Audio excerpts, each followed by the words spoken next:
A paz de Cristo e a alegria de Maria. Eu sou Pádua Costa, da comunidade Mariana Boa Semente, e quero abraçar você, meu irmão, minha irmã, que está conosco a partir de agora, iniciando mais um episódio da série Direção Espiritual com São Francisco de Sales. Se é a primeira vez que você está acompanhando este conteúdo, é uma grande satisfação saber que você está conosco. E se você sempre está participando, bendito seja Deus pela sua fidelidade. Abraço a você pela internet, através do YouTube, do Facebook, do Instagram. Você que nos ouve também pela web rádio Jesus Misericordioso, receba o nosso carinho.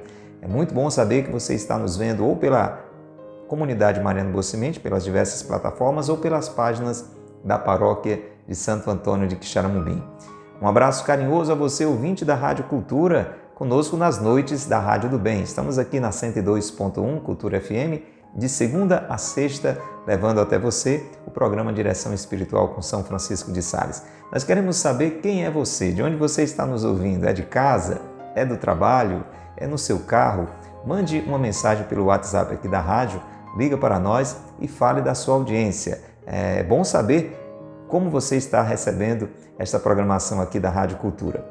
Convido você, meu irmão, minha irmã, a rezarmos para o episódio de hoje. Nós vamos hoje fazer a conclusão desse capítulo 38 da terceira parte do livro Filoteia. Este é o tesouro que nós estamos utilizando, um dos livros deixados por São Francisco de Sales, este doutor da Igreja, o doutor da mansidão, um grande mestre espiritual, bispo de Genebra, que ensina para eu, você, pessoas comuns, ensina para nós como crescer na relação de amizade com Deus, de devoção, de dedicação a Deus, de intimidade com Deus. Almas amigas de Deus, Filoteia.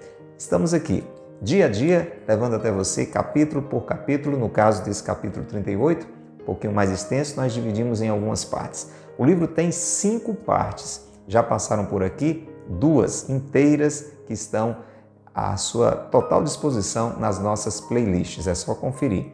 Estamos agora caminhando para concluir essa terceira parte do livro Filoteia. Enquanto a primeira nos motiva a decidir por Deus e romper com o pecado, a segunda nos mostra como buscar a graça de Deus para conseguir fazer isso através da oração e dos sacramentos, a terceira parte nos mostra como corresponder à graça de Deus e nos abrirmos mais ainda a esta graça através da prática do que é bom, do que é certo, do que é virtuoso. E nestes trechos agora que estamos refletindo com você, nós estamos falando sobre isso dentro do casamento. Por isso são avisos para os casados. Hoje os avisos, os lembretes, os alertas de São Francisco de Sales. São Francisco de Sales vai tratar mais especificamente sobre os filhos. Você sabe, dentro do matrimônio, uma das grandes graças, efeitos desta graça derramada sobre o esposo e a esposa é a capacidade de educar bem os filhos, não só para este mundo, mas acima de tudo educá-los para Deus, para um dia estarem na glória dos céus. Nós vamos falar sobre isso hoje. Vamos rezar então para que o nosso coração se abra, de modo que todo esse ensinamento realmente gere muitos frutos nas nossas famílias. Pelo sinal da Santa Cruz, livrai-nos Deus, nosso Senhor, dos nossos inimigos. Em nome do Pai, e do Filho, e do Espírito Santo. Amém. Vinde, Espírito Santo, enchei os corações dos vossos fiéis e acendei neles o fogo do vosso amor. Enviai, Senhor, o vosso Espírito, e tudo será criado, e renovareis a face da terra. Oremos.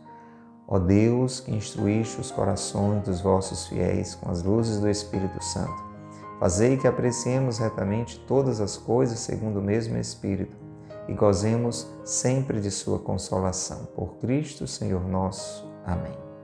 Ó Maria concebida sem pecado, rogai por nós que recorremos a vós. São José, meu Pai e Senhor, rogai por nós.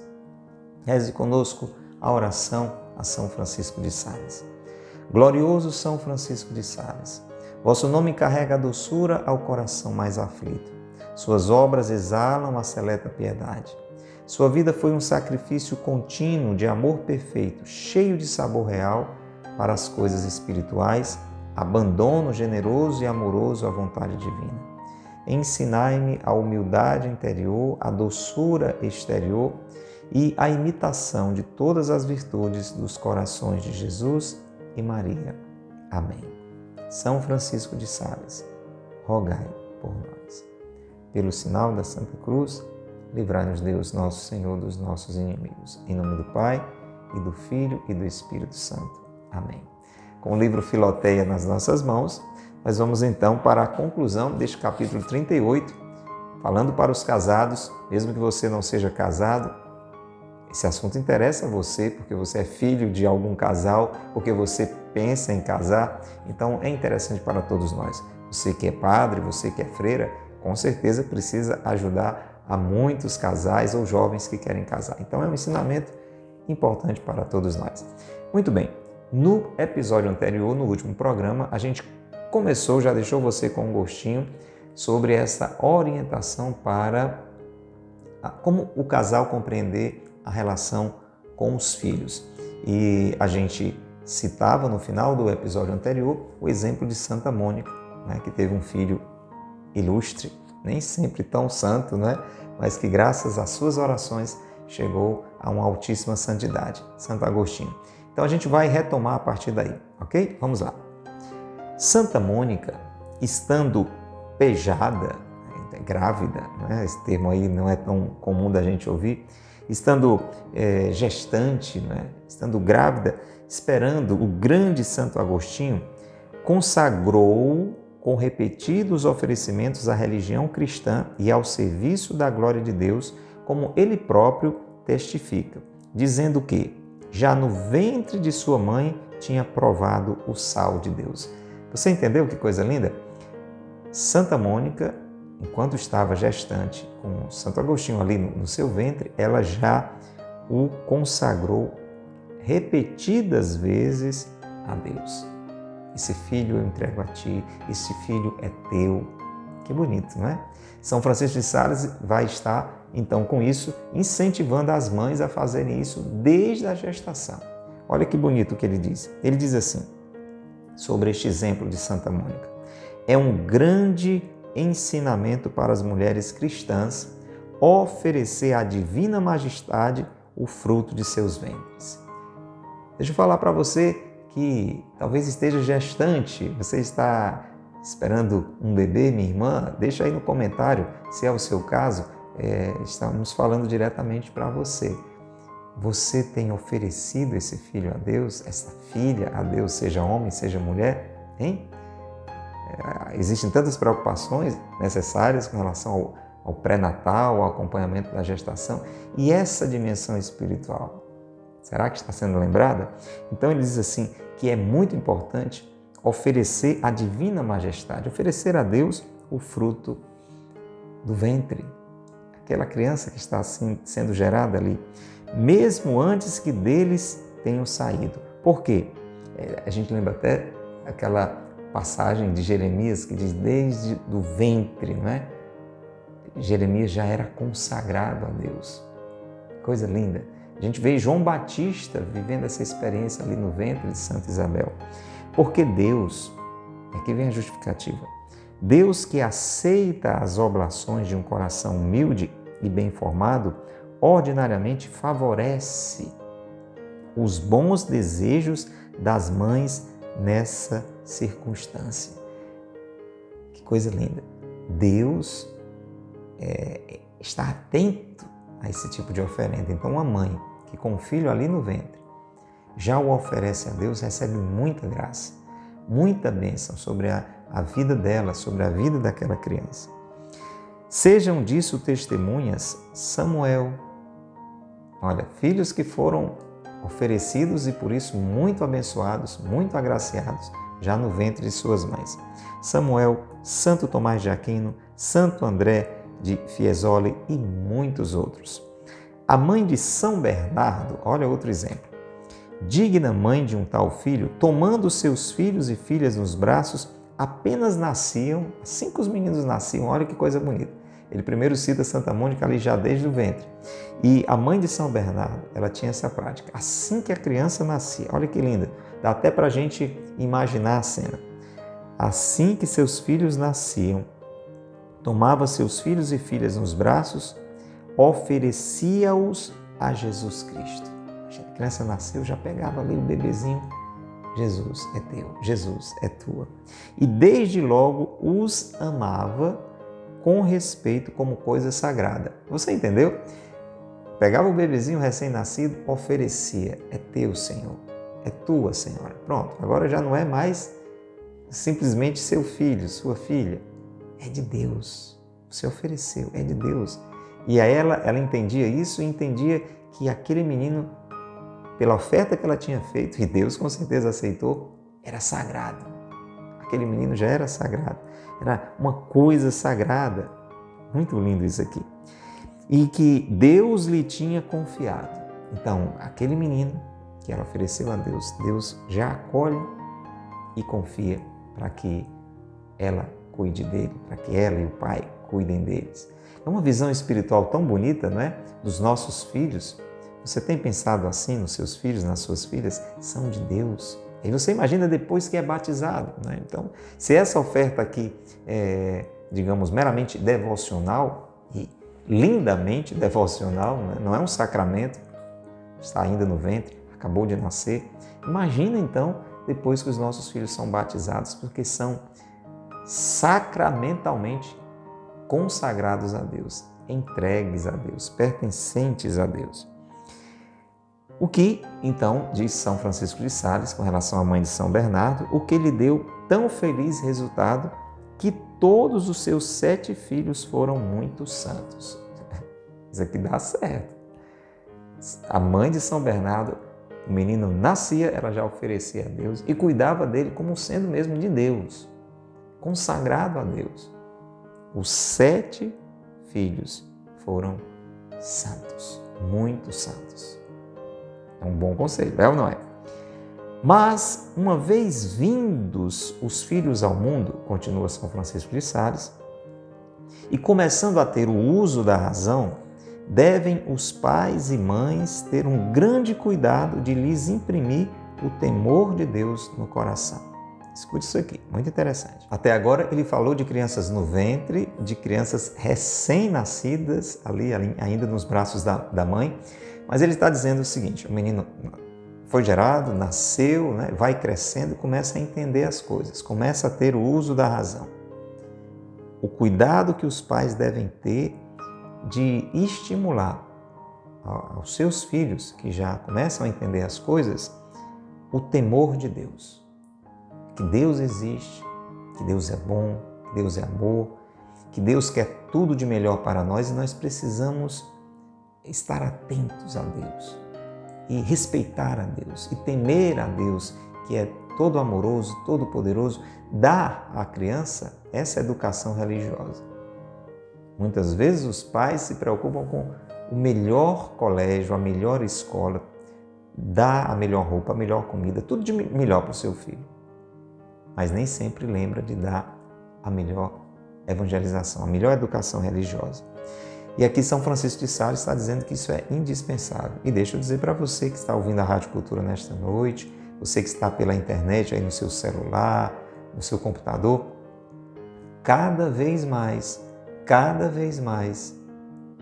é importante fazer isso, porque o mundo está muito cedo já roubando os nossos filhos e filhas para uma mentalidade distante da vontade de Deus. Então é muito importante que já ali, em casa, não simplesmente confiando isto ao catequista, né, mais adiante, quando o menino estiver se preparando para a primeira comunhão, etc. Não, já ali, na família. E aqui ele traz o exemplo da mãe do rei, que vez por outra ele está citando aqui, o rei São Luís, que era rei. Depois pesquisa um pouquinho a história de São Luís, rei, você vai ver um homem, governante, rei, que viveu realmente a santidade. Aí ele fala da mãe dele, ele diz assim: a boa rainha Branca, é o nome da mãe São Luís, desempenhou fervorosamente este encargo com o rei São Luís, seu filho. Ou seja, ela educou direito o menino. Ela ensinou mesmo que ele tinha que respeitar a Deus, amar a Deus, porque ele dizia a cada passo. Olha o que é que a rainha Branca dizia para o seu menino Luís, que se tornou o grande rei São Luís. Ela dizia assim, olha que forte: antes quero, meu caro filho, ver-te cair morto na minha presença do que ver-te cometer um só pecado mortal. Você que é mãe, teria coragem de fazer essa oração? Olha que oração forte, corajosa. Ela dizia: meu filho, olha, eu prefiro ver você cair morto aqui na minha frente. Uma mãe dizer um negócio desse, você sabe que não é brincadeira, do que ver você cometendo um pecado mortal. Como a gente precisa aprender, né? Como a gente faz tantos alertas aos nossos filhos de coisas importantes, mas não tão sérias quanto isso aqui, porque você sabe, um pecado mortal, se não for arrependido, né? Se não houver um arrependimento, se não for confessado, leva para o inferno, para uma morte eterna, que é muito mais séria do que a morte física. Por isso ela dizia isso. E ele aprendeu. Ela não dizia isso depois que ele era grande. Quando ele começou a entender alguma coisa, criancinha ainda, ela ia dizendo isso para ele. O que ficou, diz São Francisco de Sales, sobre São Luís, o que ficou de tão modo gravado na alma deste santo filho, que, como ele próprio contava, pois ele dizia isso, né? Não houve dia da sua vida em que disso se não lembrasse. Ele ouviu tanto a mãe dizer isso quando ele era criança, que depois de adulto, né, já era rei, ele disse que não tinha um dia que ele não lembrasse essas palavras de sua mãe. Esforçando-se quanto lhe era possível por observar à risca esta santa doutrina. Então ele tinha todo o cuidado mesmo de não cometer o pecado mortal. Pecados que eu e você às vezes vamos cometendo com tanta indiferença. Na nossa linguagem, chamamos casas as linhagens e gerações. Não é assim? A casa de Abraão, né? A casa de José, uma forma de dizer a família. Essa expressão ela é entendida assim. Então ele diz o seguinte: os próprios hebreus chamam a geração dos filhos edificação de casa. Quando os hebreus queriam falar assim da família, da preparação dos filhos, eles usavam essa expressão. É uma casa, essa família é uma casa que está sendo edificada. Muito bem. Porque foi neste sentido que se disse que Deus edificou casas para as parteiras do Egito. Ora, é para mostrar que não é fazer uma boa casa provê-la de muitos bens mundanos, mas educar bem os filhos no temor de Deus e na virtude. Você entendeu, meu irmão, minha irmã, pai, mãe, você que está me ouvindo, você que pretende casar? Quantas coisas nós temos que providenciar para os nossos filhos? A gente falava agora há pouco. Importante, sua saúde, seu vestuário, até mesmo o seu lazer, comprar algum brinquedinho, né? Quanta coisa é importante. Mas o principal a ser providenciado na vida de um filho é educar no temor de Deus. Você concorda comigo que a grande maioria das famílias não se preocupa com isso? Tem muitas preocupações, até boas, mas na melhor das hipóteses, se preocupam de colocar o filho numa catequese para a igreja ensinar as rezas para ele. A principal educação que o pai e uma mãe devem dar ao filho é o temor de Deus e educá-lo nas virtudes, ensiná-la a fazer o bem, a ser um homem ou uma mulher prudente, justo, forte, equilibrado, prudência, justiça, fortaleza, temperança. Isso deve ser ensinado em casa. Depois a vida cuida de ensinar coisas também, às vezes, né, a duras penas. Mas o dever primeiro em casa. Nisto não devemos esquivar-nos apenas nem trabalhos. Aqui São Francisco de Sales não está enganando. Educar gente dá trabalho. Você talvez tenha essa experiência prática na sua vida. Quem é pai, quem é mãe, sabe disso. E ele está dizendo, a gente não pode se esconder e procurar a vida fácil, não. Quem não quiser ter trabalho para educar seus filhos e mais ainda educá-los para Deus, não vai conseguir. Não vai conseguir. É algo realmente trabalhoso. Então ele diz, não podemos nos esconder desse tipo de trabalho, pois os filhos são a coroa do pai e da mãe. Um pai e uma mãe que quer ter a sua vida honrada pelos seus filhos, a coroa é aquilo que dá a honra, não é? Ao rei. É como se fosse o troféu, né? Ali, que diz que aquele homem é um rei, que aquela mulher é uma rainha, a coroa, né? É um sinal de honra. Os nossos filhos, para nos honrarem, como diz o mandamento, honrar pai e mãe, eles precisam trabalhosamente serem educados. Assim, volta o exemplo de Santa Mônica. Santa Mônica combateu com tanto fervor e constância as más inclinações de Santo Agostinho, porque Santo Agostinho aprontou.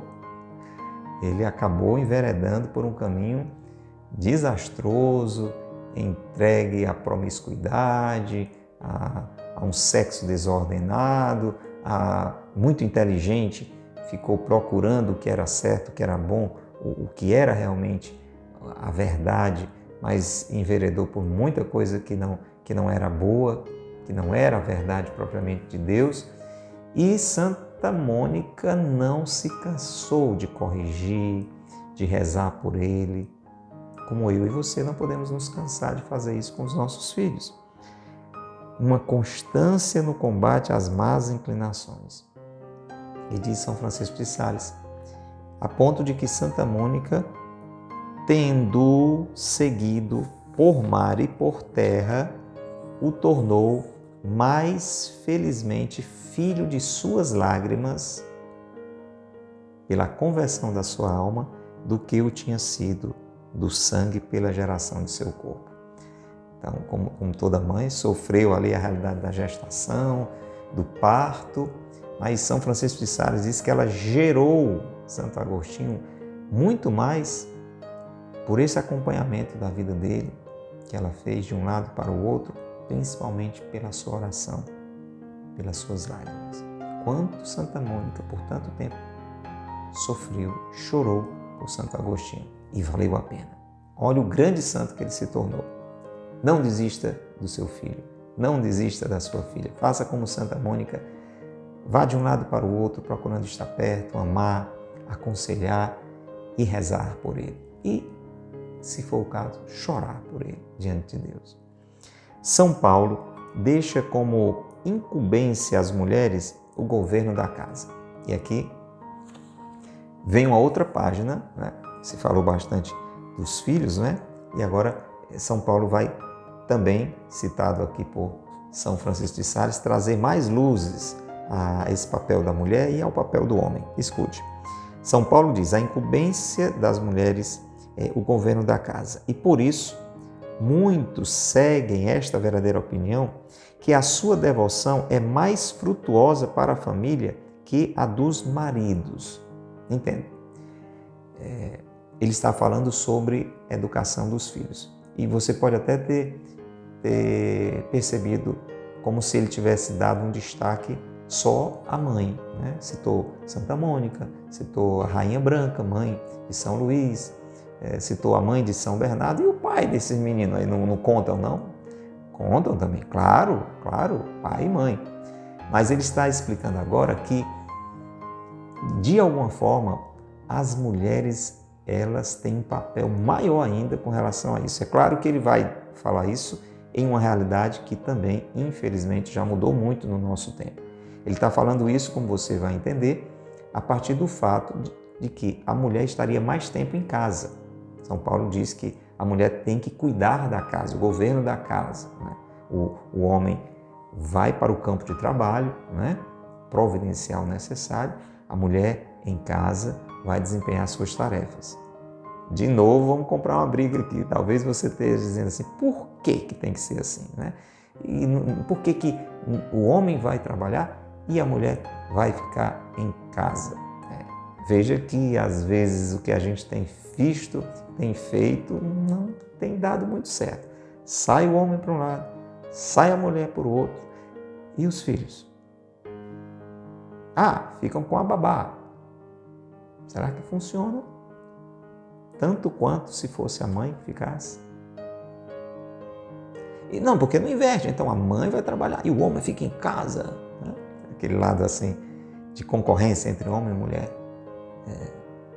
Será que o pai tem esse mesmo papel, essa mesma figura da ternura, da delicadeza para ensinar? Então, existem realidades que Deus escreveu ali no jeito de ser, na figura delicada feminina, na figura vigorosa masculina. E cada um tem um papel a colaborar com os filhos. Aqui é um assunto meio polêmico, eu estou abrindo só um parêntese, mas para dizer, quando a gente muda assim, um esquema inicial que Deus pensou, geralmente não é uma boa ideia. Né? Você adquire um determinado produto, ele vem com uma série de instruções, né? Ligue assim, não faça isso, faça aquilo, né? Tem as instruções de um equipamento, porque o fabricante que fez aquele negócio ali, ele sabe o que é que deve ser feito e o que deve ser evitado.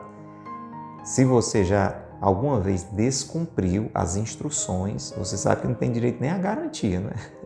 Quando você for reclamar na loja, ele pergunta o que aconteceu mesmo. Aí você vai dizer, não, eu fiz isso. Aí basta o vendedor, o responsável da loja, pegar o manual e dizer, olha, mas a senhora, o senhor não tinha lido aqui, ó, não fazer isso. Então, antes de ligar, faça isso. Aí você vai botar a mão na cabeça e vai dizer, eu não tinha lido as instruções. Entendeu, né? Então vamos agora. Feito esse comentário necessário, se você tiver dificuldade de acolher isso, aí reza, porque só o Espírito Santo pode ajudar, tá bom? Porque é tanta mentalidade diferente que tem entrado na nossa mentalidade, tanta ideologia que isso aqui parece uma coisa absurdamente ultrapassada. E pelos resultados a gente vê que tem alguma coisa interessante nisso aqui. Então escute. Então São Paulo diz assim, né? A mulher deveria se dedicar aos cuidados de casa e de modo especial à educação dos filhos. E aí ele explica por quê. Ele diz assim, essa devoção, esse ensino da religião, da relação com Deus, é mais frutuosa para a família, aquela que vem através das mulheres, que é a dos maridos, que não tendo uma residência tão continuada entre os domésticos, né, o marido ficaria mais tempo fora de casa, não podem, por conseguinte, encaminhá-los tão facilmente para a virtude. Olha, o pai passa mais tempo fora de casa, ele não vai estar vendo o dia a dia da criança, do jovem. Então, quem está mais tempo em casa pode acompanhar melhor, entendeu? Segundo esta consideração, Salomão, nos seus provérbios, faz depender a felicidade de toda a sua casa. Olha que pesado, isso aqui está na Sagrada Escritura, nos provérbios. Salomão, ali, Bíblia, viu gente? Livro dos provérbios. Faz depender a felicidade de toda a sua casa do cuidado e esmero da mulher forte que descreve. Olha a responsabilidade da mãe. Disse no Gênesis que Isaque, vendo a esterilidade de sua esposa Rebeca, rogou ao Senhor por ela, ou, segundo o texto hebraico, rogou ao Senhor em frente dela, porque um orava de um lado do oratório e outro do outro lado. Aqui São Francisco de Sales vai começar a falar de um outro aspecto, a importância do marido rezar pela mulher, da mulher rezar pelo marido. O esposo orar pela esposa, a esposa orar pelo esposo. Dos dois rezarem juntos. Gente, é muito bonita essa explicação. A maior e mais frutuosa união do marido e da mulher é a que se faz na devoção. Porque quando ele cita esse exemplo, não é, de Isaque rezando por Rebeca, Rebeca rezando por Isaque, ele diz assim, e a oração do marido feita deste modo foi ouvida. Então, quando eu, como esposo, né, rezo pela Dilena, que é a minha esposa, gente, isso agrada muito a Deus. E o poder desta oração é muito grande. E vice-versa. Quando a minha esposa, a Dilena, reza por mim. Quando você, meu irmão, reza pela sua esposa. Quando você, minha irmã, reza pelo seu marido, isso agrada muito o coração de Deus e essa oração atrai de uma forma toda especial a graça de Deus. Você tem rezado pela sua mulher? Você tem rezado pelo seu esposo? Olha lá, é uma coisa para a gente pensar. Ele diz assim: a maior e mais frutuosa união do marido e da mulher é a que se faz na devoção, a qual se devem excitar a porfia um ao outro. Frutos há, como o marmelo, que pela aspereza de seu suco não são agradáveis senão postos de conserva. Há outros que pela sua brandura e delicadeza não se podem conservar, senão também postos em doce, como as cerejas e os damascos. Então ele pega esse exemplo, como sempre, da natureza, de frutos que precisam estar ali de alguma forma sendo conservados, e diz assim: assim as mulheres hão de desejar que os seus maridos estejam de conserva no açúcar da devoção. Você quer conservar o seu marido, santamente, de uma forma abençoada? Reza por ele. Reza por ele para que ele seja um homem de Deus, para que ele seja uma pessoa devota, dedicada a Deus. Essa é a melhor maneira de conservar uma pessoa. E vai de um lado para o outro. Se eu quero conservar a minha esposa, não só para ter uma vida boa aqui na passagem pela terra, mas conservá-la para um dia estar com ela para sempre no céu, tenho que conservá-la mergulhada ali em Deus, rezando por ela. Que bonito isso, Porque o homem sem devoção, e aqui ele fala de modo especial com relação aos homens, sabe que os homens parece que são um pouco mais desajuizados. As mulheres têm, tem muita mulher sem juízo também, mas para dizer assim, o homem parece que precisa de mais freio, talvez pelo impulso, pelo vigor próprio da sua realidade, pela sua virilidade. Mas ele diz, vê se não é verdade, ele diz assim: o homem sem devoção é um animal severo, áspero e duro. E os maridos devem desejar que as suas mulheres sejam devotas. Sabe por quê? Porque sem a devoção, a mulher é em extremo frágil e sujeita a cair ou embaciar a sua virtude. Então, um que já naturalmente tem um certo vigor, se não tiver oração, se não tiver relação com Deus, faz os maiores estragos, vira bicho, Palavra dura, mas é mais ou menos isso aqui que São Francisco de Sales está dizendo. E a mulher que tem já em si, ou deveria ter, essa sua delicadeza, quando a gente fala fragilidade, já parece que você está menosprezando. Não é isso. É a doçura. Não dá para dizer que não é diferente. O homem normalmente, idealmente, deve ser mais cheio de um vigor da própria realidade masculina. A figura masculina, até fisicamente, tem menos delicadeza do que a figura feminina. Vocês sabem. No dia de hoje o negócio está todo de cabeça para baixo. Então, você vai ter figuras femininas que parecem uma figura masculina. Enfim, mas não é disso que a gente está falando. Estamos falando de um padrão mais ordinário, vamos dizer assim. Então, essa delicadeza, essa fragilidade, se não for revestida de uma graça, vira uma fraqueza. Por isso o homem precisa de oração e a mulher precisa rezar por ele. Por isso a mulher precisa de oração e o homem precisa rezar por elas. Ok? Então ele diz assim: São Paulo disse que o homem infiel é santificado pela mulher fiel. Olha que bonito. Um reza pelo outro, um demonstra para o outro a sua relação com Deus e um vai santificando o outro. Uma mulher fiel, ela santifica o seu esposo.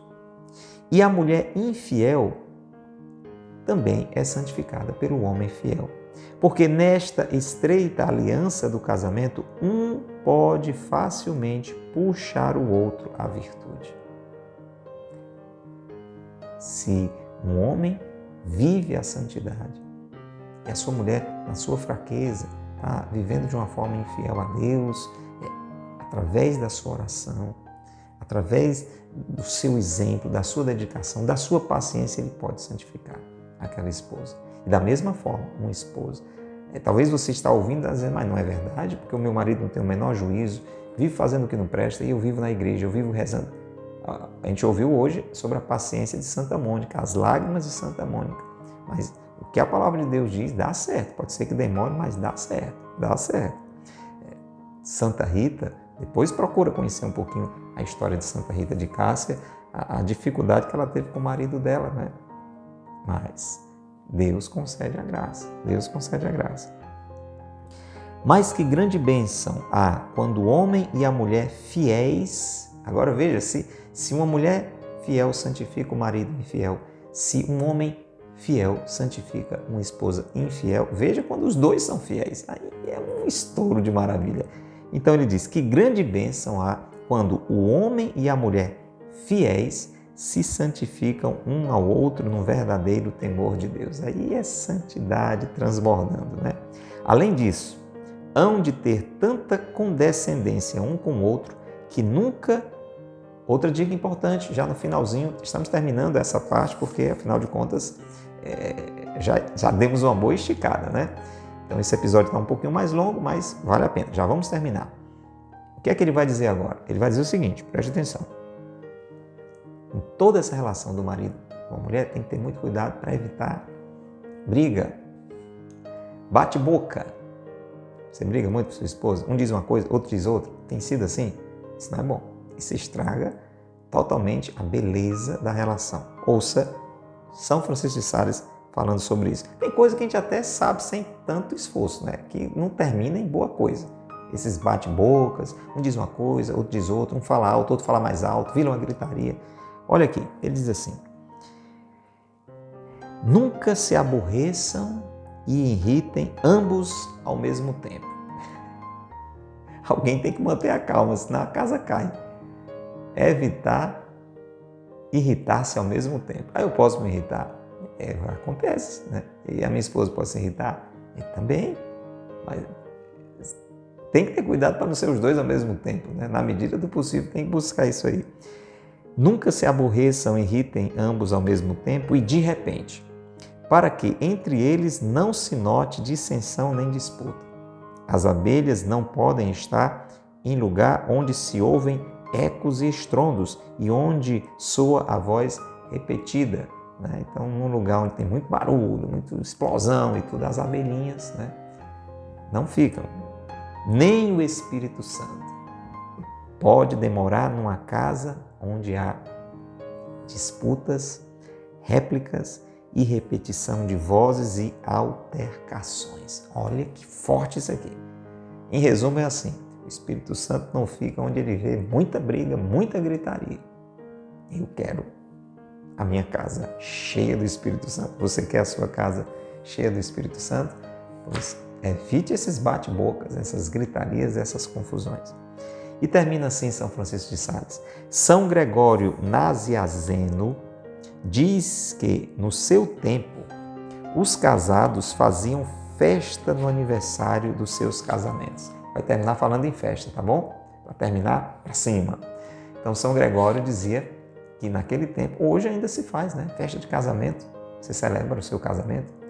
Aqui, São Francisco de Sales vai recomendar a gente festejar o nosso casamento. Aí você pode estar dizendo assim: ah, mas isso aí eu já faço. Pelo menos alguma coisa disso aí eu já faço.